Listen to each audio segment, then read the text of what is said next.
Hello all, welcome to Eesha vlogs.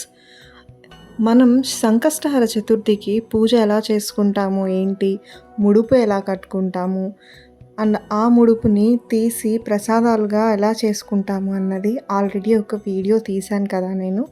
ఒక్కసారి ఆ videos మీరు చూడకుంటే వెళ్ళి చూడండి. ఆ తర్వాత ఇది చూసారంటే మీకు కంటిన్యూషన్ అర్థమవుతుంది.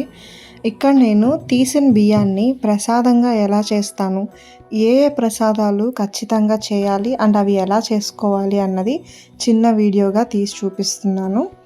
ఇంక మన వీడియోలోకి అయితే వెళ్ళిపోదాము. మనం జనరల్గా సంకష్టహర చతుర్థి పూజ ఈవినింగ్ చేసుకుంటాం కదా, మార్నింగ్ ముడుపు కట్టుకొని. ఆ మార్నింగ్ కట్టిన ముడుపులో మనం పెట్టిన డబ్బులు, ఖర్జూరం, తాంబూలం, పూలు అన్నీ తీసి పక్కకు పెడుతున్నాను. ఇవి పక్కకు పెట్టిన తర్వాత ఒక చిన్న గిన్నె అయితే తీసుకొని ఆ గిన్నెలోకి ఈ బియ్యం నేను పోసి నానబెట్టుకుంటానన్నమాట. ఇవి నేను ఒక 5 o'clockకి అలా తీస్తాను. ఒక 40 minutes మీరు నానబెట్టుకున్నారంటే ప్రసాదం చేయడానికి ఈజీగా ఉంటుంది. అందుకోసంగా బియ్యం తీసి పక్కన పెట్టుకున్నారు కదా, ఈ బట్ట మీరు ఏదైతే యూస్ చేశారో ముడుపు కట్టడానికి అది మళ్ళీ నెక్స్ట్ మంత్లో యూస్ చేసుకోవచ్చు, లేదా ఇలాగే ఏ వ్రతాలకైనా ముడుపుగా కట్టడానికి కూడా యూస్ చేసుకోవచ్చు. నేను ఇందులో మంచినీళ్ళు వేసి నానబెట్టి మిగతా పనులు చూస్తున్నాను అనమాట. ఒక్క 40 minutes మీకు నానిన తర్వాత అయితే బియ్యం ఇలా అయిపోతుంది. దీంట్లో నేను 3/4 బియ్యం అయితే, అంటే 3/4 బియ్యము కుడుములు చేయడానికి యూస్ చేస్తాను. మిగతావి బెల్లం పాయసం చేయడానికి యూస్ చేస్తాను. ఇవి 2 ప్రసాదాలు అనేవి ఈ వ్రతానికి చాలా ఇంపార్టెంట్. ఈ పూజలో మనం ఈ 2 ప్రసాదాలు ఖచ్చితంగా చేసుకోవాలి. అందుకని కుడుములకైతే నేను 3/4 బియ్యం పక్కకు తీసుకొని ఇలా గ్రైండ్ చేసుకున్నాను. సన్నగా మనం కొంచెం రవ్వగా ఉన్నా సరిపోతుంది, ఏం కాదు. మీకు మరీ మెత్తగా వస్తుందంటే మరీ మెత్తగా ఉన్నా పర్లేదు. దూది ముక్కల్లాగా చాలా బాగా వస్తాయి. దీనికి క్వాంటిటీ ఎలా తీసుకోవాలంటే, మీరు పిండి వేసుకున్న తర్వాత ఒక్క కప్పుకి 3 cups అయితే వాటర్ ఇక్కడ యాడ్ చేసుకోవాలి. ఇక్కడ నేను అలాగే 3 cups వాటర్ యాడ్ చేసుకొని ఆ బియ్యం పిండి అయితే ఇక్కడ నేను వేసుకుంటున్నాను. నాకు దగ్గరగా ఒక కప్పుకి అయితే వచ్చింది కాబట్టి నేను 3 కప్పులు వాటర్ పోసుకొని ఇవి ఉండలు లేకుండా ఫస్టే వాటర్లో నీట్గా కలుపుకుంటున్నాను.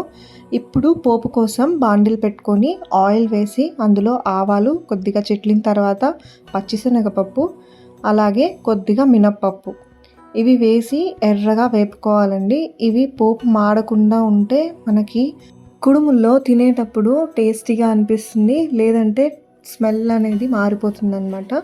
ఇక్కడ నేను కొద్దిగా ఇంగువ అయితే యాడ్ చేస్తున్నాను. ఇవి వేగిన తర్వాత లాస్ట్లో జీలకర్ర వేసి ఇవి చటపటలాడిన తర్వాత అయితే మనం కొద్దిగా మిరియాల పొడి వేస్తున్నాను, కచ్చా పక్కాగా చేసింది. కొద్దిగా ఇవి ఫ్రై అయిపోయిన తర్వాత ముందుగా మనం కలిపి పెట్టుకున్నాం కదా, మరి ఆ వాటర్ బియ్యం పిండితో మొత్తం వేసేయాలి.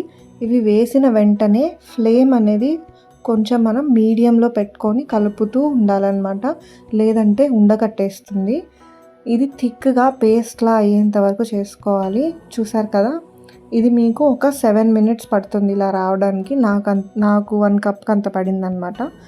ఇది చల్లారే వరకు నేనేం చేస్తున్నానంటే పక్కన స్టవ్ మీద పాలు పెట్టుకొని అవి కొంచెం మరిగిన తర్వాత మిగతా కలిపిన మనం బియ్యం ఉంది కదా, ఆ బియ్యం అయితే నేను ఇక్కడ వేసేస్తున్నాను. దీంతో పాటు నేను పెసరపప్పు ఫ్రై చేసి యాడ్ చేస్తున్నాను. ఈ బెల్లం పాయసం వీడియో నేను సపరేట్గా చేశాను. పాలు విరగకుండా చక్కగా ఎలా చేసుకోవాలో నేను మీకు అది కింద డిస్క్రిప్షన్లో ఇస్తాను, ఒక్కసారి వెళ్ళి చూసేయండి. బెల్లం పాయసం అయిపోయింది కదా, మనం అది చల్లారేలోపు ఇది అయిపోతుందన్నమాట. ఇది అయిపోయిన తర్వాత మనమైతే కుడుముల దగ్గరికి వెళ్ళొచ్చు. మనం ఇవన్నీ చేసుకొచ్చేలోపు కుడుములు చల్లారిపోయి ఉంటాయి. నెయ్యి కానీ నూనె కానీ అద్దుకొని ఇక్కడైతే మనం కుడుములు కట్టుకోవాలన్నమాట. ఇలా నీట్గా రౌండ్స్ చేసుకున్నామంటే రెడీ అయిపోయినట్టే. వీటిని మళ్ళీ మీరు స్టీమ్ చేయాల్సిన అవసరం లేదు. మీకు కావాల్సిన షేప్లో అయితే ఇవి చేసుకోవచ్చు. మనం అద్ది వేళ్ళతో ఇలా కుడుముల్లా మనం నార్మల్ చేసుకుంటాం కదా, అలా అయినా చేసుకోవచ్చు, లేదా లడ్డూలాగా రౌండ్గా బాల్స్ అయినా చేసుకోవచ్చు. చూస్తున్నారు కదా, మీకు చూస్తేనే అర్థమవుతుంది అది ఎంత సాఫ్ట్గా వచ్చిందో. ఇలా అయితే నేను అన్ని కుడుములు కొద్దిగా నెయ్యిని అద్దుకొని చేసుకుంటున్నాను అనమాట.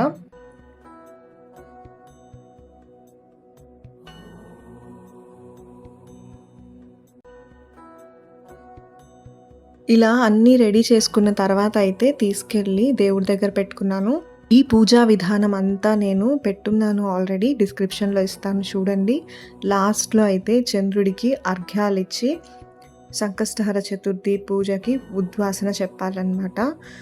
ఈ వీడియో మీకెలా అనిపించింది? ఖచ్చితంగా నాకు కామెంట్ సెక్షన్‌లో చెప్పండి. అలాగే ఇలాంటి మరిన్ని వీడియోస్ కోసం ఒక్క లైక్ చేసి నన్ను ప్రోత్సహించండి. ఇంకో మంచి వీడియోతో మీ ముందుంటాను. అంతవరకు సెలవు మరి.